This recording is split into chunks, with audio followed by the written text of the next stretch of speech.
John Walsh, blogging at HollywoodHighlands.org. This is one of your sneaky direct sale of property. First, you eminent domain somebody's property. Then it's the city's property. And then the city sells it to a favored developer. Here we have city-owned property located on Aqueduct Avenue adjacent to Stagg Street. Nowhere here does it say how much money. I think it's $1. You're charging somebody $1. It's a little piece of space that often that a developer needs to destroy our neighborhoods. And therefore, you sell them this piece of property, the tiny piece of property. It completes the full take, and then they build a skyscraper, but we have an anti-skyscraper measure on the ballot. No on, yes on R2D2. That concludes cards on this item. Let's open the roll, close the roll, and tabulate the vote. 14 ayes. Let's move on to item 3. Item 3 calls special for cards. Allison Cohen on item 3, followed by Chris Diamond.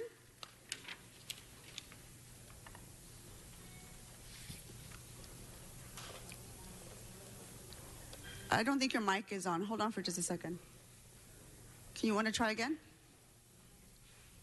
We're having technical issues. Try again, ma'am. Can you hear me now? There you go.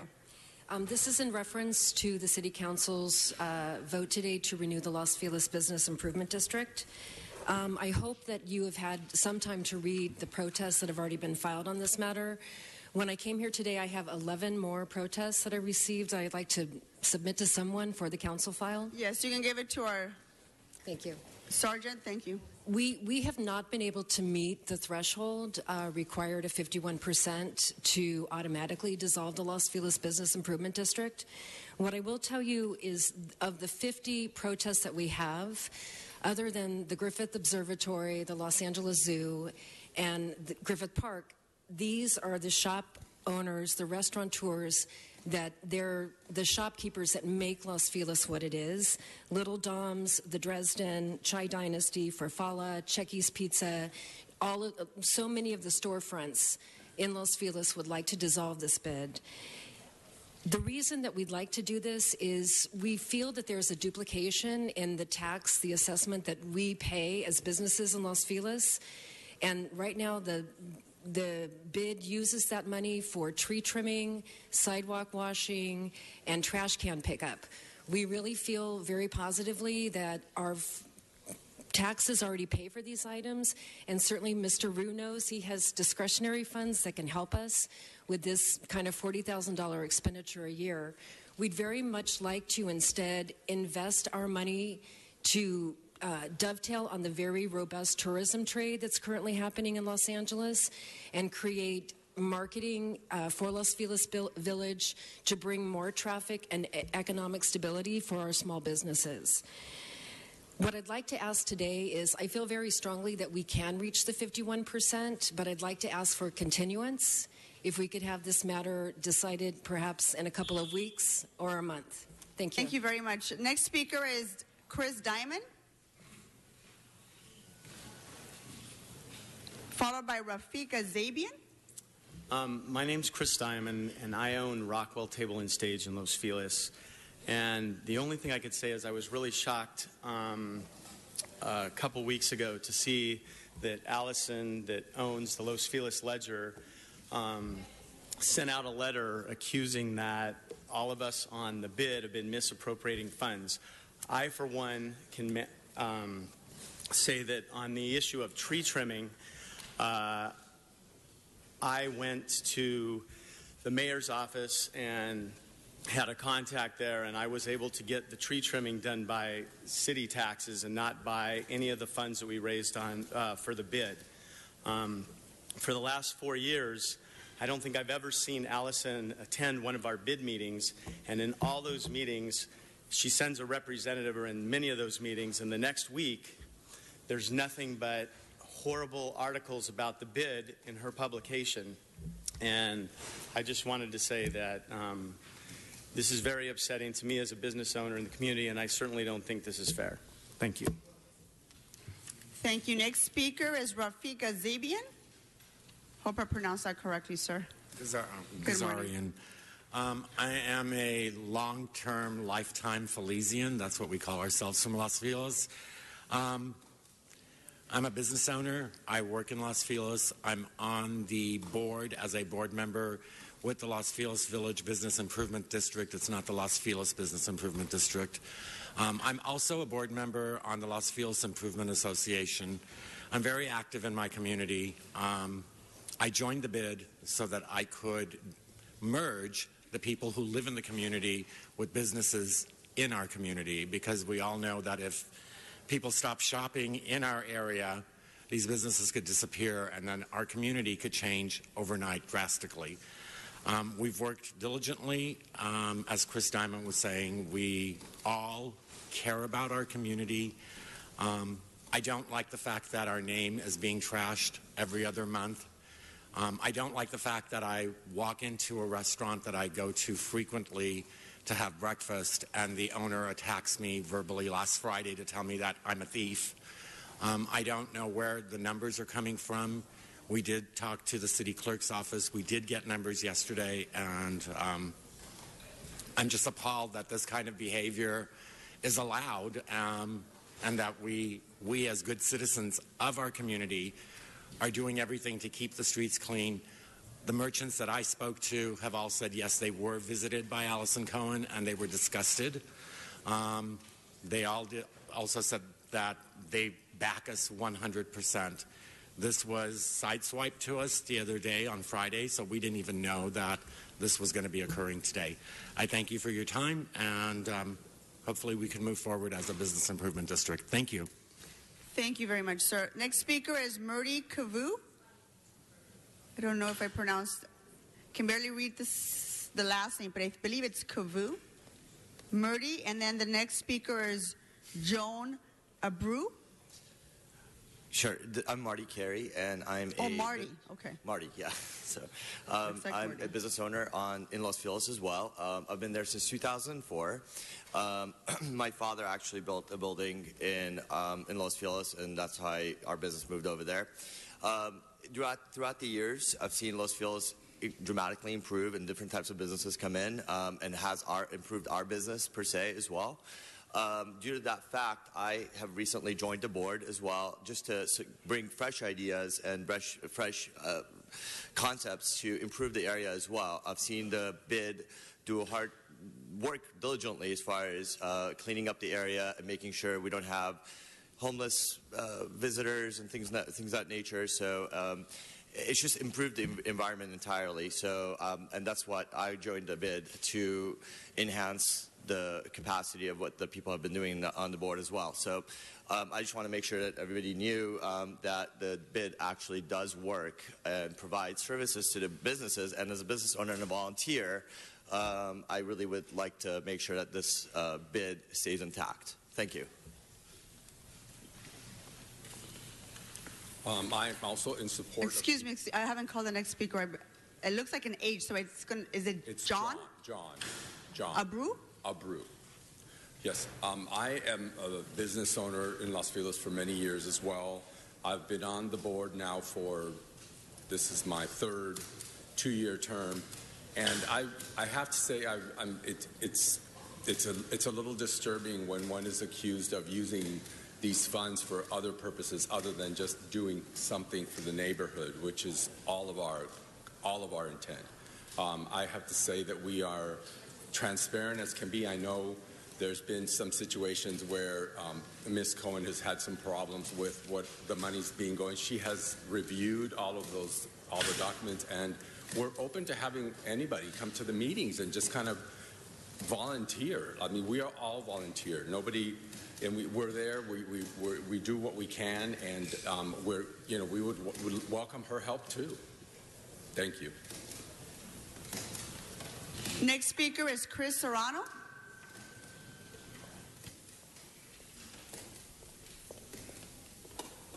Good morning. I'm speaking in support of a renewal of the contract for the Los Feliz Village bid for 2016. I have been acting as president for the bid for probably the last 6 years. I wanted to address one issue. Of course, there is a small group of small business owners that are protesting our renewal, spearheaded most specifically by Allison Cohen of the Los Feliz Ledger. A letter was sent to all these business owners stating that we had siphoned funds in the amount of over $1 million. So I do want to address that. We did get from the city clerk's office that from 2002 to 2015, we collected a total of $733,000 and $641. $733,641. We average. Yearly, we collect on an average basis, $52,403. We have fixed expenses, which include annual trash collection, insurance, taxes and financial review, the city administrative costs, and our social media assistant. Those come out to a little over $26,000, which leaves us a little over $24,000 to actually do all the things that we attempt to do on behalf of about 300 businesses in the village. We are an all-volunteer board. We're very, very committed to our community and bettering that community.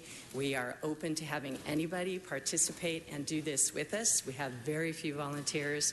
I've yet to see Ms. Cohen stand side by side with me to clean a street or to participate in a Village Affair event, to participate actively in our Hollywood Festival, to help us advertise anything on our behalf without some benefit to her. So I please urge you to go ahead and renew our contract for 2016. We have a lot planned to do, including installing Big Belly trash cans in our village with Council District 4 and David Rue assisting. Thank you so much for your time. Thank you. That concludes cards on this item. Mr. Rue? Thank you, Madam Chair. And thank you to the members of the Los Feliz community and the Business Improvement District for coming here to City Hall today to speak on this matter of the Los Feliz Village Business Improvement District renewal. And, you know, Los Feliz is a unique area that's tucked between Griffith Park and Barnesdale Park. And I just want to say, we rely on the bid for helping augment city services. Unfortunately, many times, as we've discussed yesterday with the sidewalk repair, we are unable to do everything that needs to be done on a timely basis. And that's why we rely on bids throughout the city to help with the cleanup, help with the tree trimming, everything that we sometimes take some time to do. And I want to acknowledge that the bid, not just the Los Feliz Village bid, but bids throughout the city have done some incredible work to revitalize and beautify the neighborhood. But there's always room for improvement, which is why, you know, I was happy to support Councilmember Felipe Fuentes' motion earlier this month that looked into best practices for business improvement districts citywide.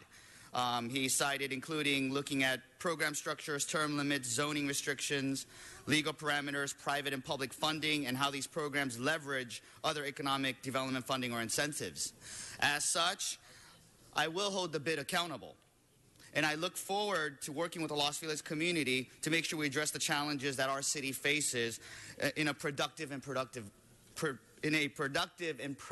way. And I encourage my colleagues for an aye vote for the renewal of the bid.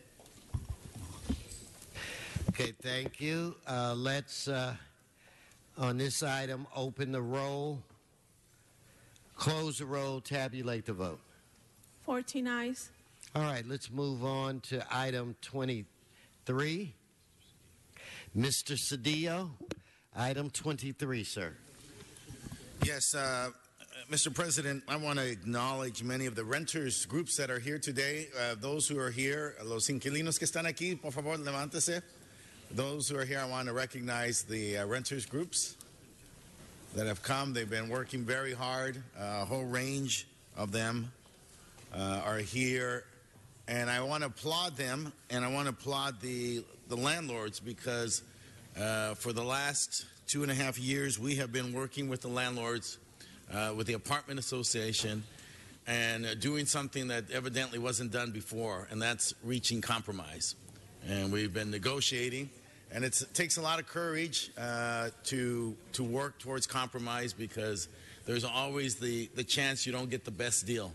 But what I'm finding and what we're finding is that the more they sit together, the more they hammer things out, we get to the deal that both sides can support. And so I want to applaud both of them. They're both here today. I know we've exhausted public comment, but I wanted us to recognize their presence and to commend them for engaging in the process. And so thank each and every one of you very much. Thank you, guys. Yeah, give yourselves a round of applause. And Mr. Cedillo, you should be commended for taking the difficult road. I commend my staff. They've been engaged in the type of negotiations you and I are familiar with for many, many years, and we're reaching results that people agree on and people are implementing. This motion will create the rent registry.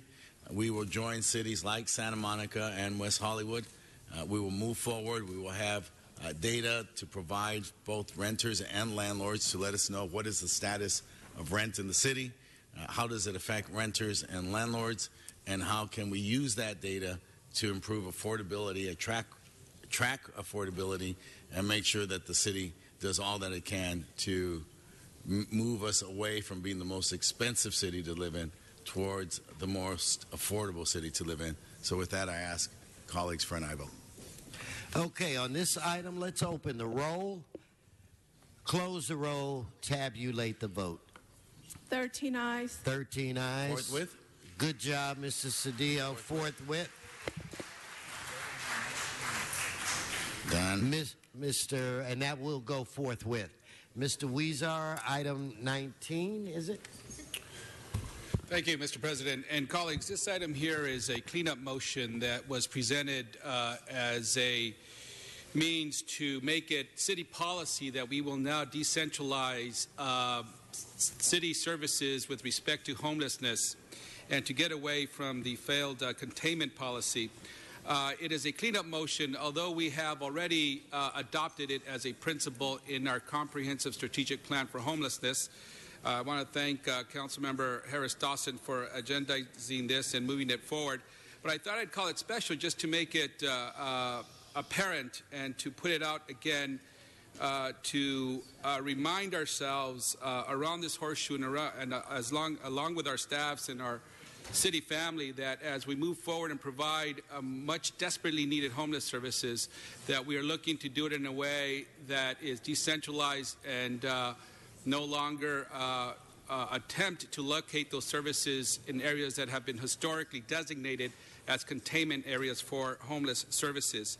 This will not only help the city as a whole, but it will help individuals experiencing homelessness. Studies have shown that those individuals who need to get back on their feet, that if they are in an area that they're familiar with a network of friends that they could depend on, it's easier for them to get back out of homelessness and get back on their feet. So this is just a reminder about the direction we're going with respect to homeless services provided by the city. Thank you.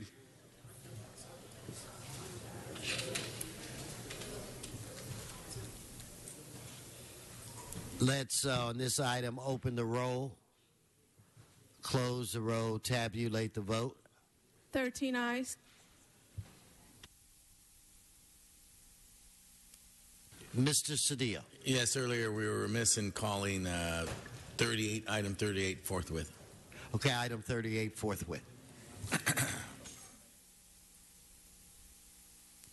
Okay, let's go to item 35. I'm going to do a minute on this, Mr. City Attorney, because this is just setting the date for the hearing. So I want to call up Donna Pearman, Linda Romney, Patricia McAllister. When you do something right, I congratulate you. Thank you for having May 18th public meeting and to amend the mayor's budget.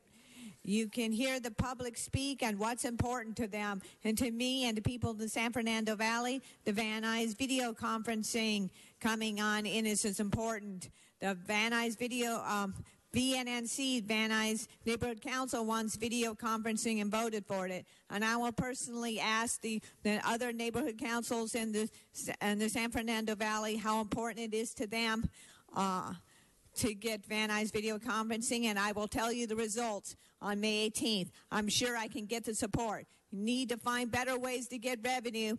Just ask Donald Trump. So you don't need to take out the hides of 46 people with liens. And so we need to come up with good ways that will help all of Los Angeles and the San Fernando Valley. So thank you for May 18th. Thank you. Thank you. So if I could get the next speaker, please come forward. Linda Romney, Patricia McAllister, and Daniel Healy. Yes, ma'am. Good morning. I would like to thank you for having the hearing in the Van Nuys location. As you can remember, a few years ago, the San Fernando Valley launched an effort to succeed. And quite frankly, we are being given the rear of the bus. You receive the majority of the money from the San Fernando Valley, yet as far as services and community participation, there is very little afforded the San Fernando Valley. We would like to have the Van Nuys office open at all times, including the continuation of this hearing for the mayor's budget, and anything else that pertains thereto, such as the city commissioner, the planning department. Instead of having the individuals come to the Los Angeles location where their property is located in the valley, it should be in the valley. Thank you. Thank you. So if I can get Ms. McAllister, Mr. Healy, Karate Parek, maybe? Yes, ma'am. I studied this budget. It's online, the 2016 and 17 budget. In this budget, the mayor has put over $1 billion, billion with a B, in the police department. Now, I find this to be outrageous. He put very little in housing. Now, even the mayor in 2016, he said that he spent $100 million on the homeless. And the news media went to him and they said, $100 million, all these tents we got out here and people homeless. He said, oh, most of it went for police. Now, let me tell you one thing about the homeless. They are the least troublesome people out there. They're vulnerable. They don't bother anybody. You don't need $100 million for the police. You know what that tells me? You guys are stealing like I don't know what. This is what that tells me. We need housing for the homeless. They don't need the police around them pointing guns at them, which we don't see them doing. So somebody needs to explain to me why the mayor needs $1 billion for the police. Thank you. So again, Mr. Healy, Karate Parex, Luis Ramirez. Yes, sir. Good morning, Mr. President and City Council. Thank you for having me here. I'd like you to imagine a Los Angeles where every young person has a place in their community where they can engage in positive activities after school, explore their talents and creativity, get counseling and mentoring, and acquire skills for college and careers. Where every youth feels that they matter and can make a difference. Imagine gang violence and crime going down by 65% as we finally get to the root causes. We can make this vision a reality. The cost of LAPD has risen 40% in the last 10 years and is now at $2.57 billion. We invest 70 times more in law enforcement than we do in youth development. If we continue to prioritize a suppression approach to public safety and do not meaningfully invest in our youth, youth will continue to fall through the cracks. If we were investing in our youth at the same rate as San Francisco is investing in their youth, we'd be investing not $36 million, but $700 million. Thank you, sir. Thank you. So if I could have the next speaker, then I'll have a Luisa Ramirez and a Jasmine Nang. Yes. Hi, good morning, everybody. My name is Kruti Parek, and I'm so excited to share with you that there was a 50-mile march for LA for Youth. Woo-hoo! I walked 10,000 steps for young people yesterday. 10,000 steps. Marquise, isn't that awesome? 10,000 steps, because I know that if you redirected dollars away from law enforcement, you could actually have an effective youth development department Today, you know, I give my condolences to the family that came up about their 22-year-old that got shot and killed. You know, we celebrated a 100-year-old man right after that moment. And I feel like we're in a critical moment in LA City where we can actually create LA City so that no more young people have to die, and no more mothers have to grieve, and no more big sisters have to come and ask you what happened to that investigation. Young people are brilliant. There are so many incredible suggestions. Please listen and invest in a working group to make this possible. Thank you. Thank you. Okay. So we get Mr. Ramirez, Jasmine Nang, and I think I have an Alexandria Alex. Yes, sir. Hi there. Well, my name is Luis Ramirez, and I'm here for the LA for Youth campaign. We're here not asking for much, just at least 1% of the budget of youth developing department. The reason is I'm attending this continuation school that doesn't have much resources, and observing some of my classmates, I just realized that, made me realize that as strong as they are, they could eventually go through so much that they're going to need some support. And where else are they going to get that support if there's no youth centers, well, at least around my community? So, yeah, it's kind of intimidating, but it was pretty cool. No, you... But that's all I had to say. Thank you. What's your name? I'm just Herb. Oh, well, Herb. Well, thanks for all you guys, I guess, listening to me. So that's all I had to say. Have a good day. Now, you're a breath of fresh air. Come back, okay? Let's give him a round of applause. He was nervous a little, but he worked right through it. Yeah, it was impressive. Yes, ma'am. Welcome. Ready? My name is Jasmine. Thank you for your patience with our young people here who are speaking publicly, maybe for the first time. So a lot of jitters even for myself. So mad props to my young people. I speak to you as an educator, a continuation high school educator, a parent of a young child in elementary school, and a parent organizer. As someone who has been privileged enough to receive the benefits of having a youth center or a school that acted as a youth center, right, as a community center, I could be there after school. I could be there on the weekends. They provided support for my immigrant single mother. That we think about reallocating funds that are in our city budget into youth centers and into our youth, right? Make the same investment that right now we're making into the police, into our young people to make sure they have as bright of a future as I had and as one that I can provide to my child. I also asked if you would like to if we could pass these around just about what happened yesterday. We were also on TV and we had some media coverage, but so you can even get some more information about us at the Youth Justice Coalition and what kind of services we would like to provide and the services we provide now. Thank you. Thank you. And if this is Alexandria, then I need Dania, and is it Montserrat and Kim? Yes. Hello, my name is Alexandria Alex, and I came today to speak and be heard. So if you can give me your attention about agenda item 35 and how youth centers will affect us. I'm tired of drug dealers selling on corners every day. I see the same drug dealers selling crack to kids on Western and Florence every day. If we had youth centers, they wouldn't be exposed to that. Well, or drugs or violence, because they would have something to actually live for. Most kids are lost in the road, so they go to the streets, and the streets just eat them alive. But why should we let them continue to do that generation to generation when we can really make a change? We need you guys to think about the positive you will be doing if you bring these youth centers in with your budget. Let's have more faith and less doubt. Less doubt. Thank you. Thank you. Thank you.